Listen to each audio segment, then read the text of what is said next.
In 1997, a construction crew was clearing out an overgrown lawn at one of Sydney's oldest psychiatric hospitals when their shovel struck something solid. They thought it was just old plumbing, but it wasn't. It was a human bone. Then they found another and another. They found a pile of human remains right under the hospital lawn. These weren't marked graves, there were no names, just bodies in the dirt. And this wasn't the first time someone disappeared inside Gladesville, because for over 150 years, people went in and some of them never came back out. In 1838, just outside Sydney, a psychiatric facility opened under the name Tarban Creek Lunatic Asylum. That was the actual name. They weren't subtle. It was supposed to be a hospital for people with mental illness. Instead, it became a place where unwanted people were quietly locked away. People who didn't speak English, alcoholics, epileptics, depressed mothers, unruly kids. And once you were inside, treatment wasn't really part of the plan.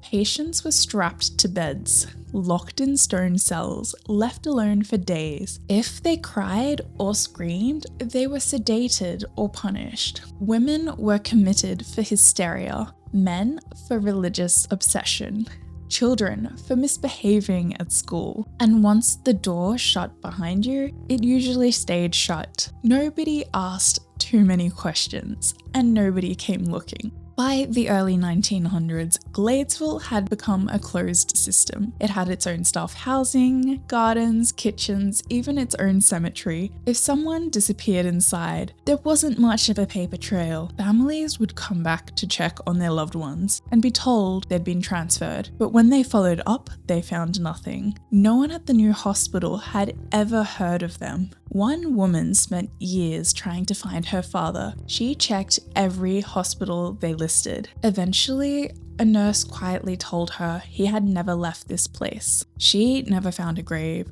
just a locked building and silence. In the 1960s, some workers were fixing a fence near the back of the property when they dug up bones. They were told it was old, not to worry.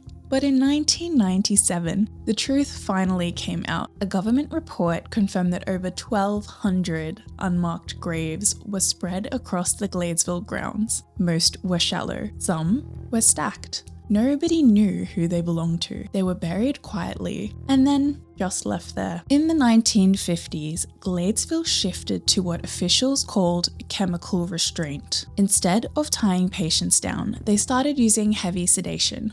One of the main drugs was Lugactil, one of the first antipsychotics. It was supposed to make things easier for staff. What it really did was turn these people into statues. Some stopped talking, others stopped moving altogether. A few never recovered. It wasn't just doctors making the call. Nurses, orderlies, even custodians were allowed to administer injections if a patient was being uncooperative. One report said people were drugged just for crying. That was all it took. In the 1990s, a class action lawsuit was filed against several New South Wales institutions. Gladesville was one of them. That's when the stories came out. Former child patients described being locked in isolation rooms. Some were tied to beds. Others were injected with sedatives so strong they couldn't speak for days. Gladesville officially shut its doors in 1993, but the buildings are still there.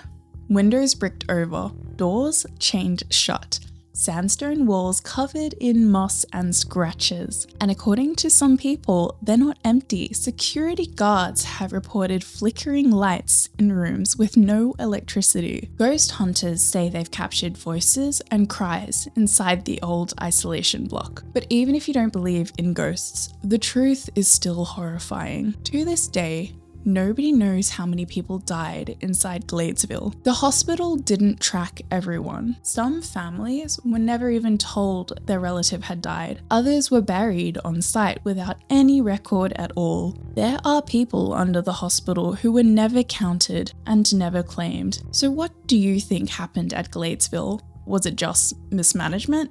Was there something more sinister going on?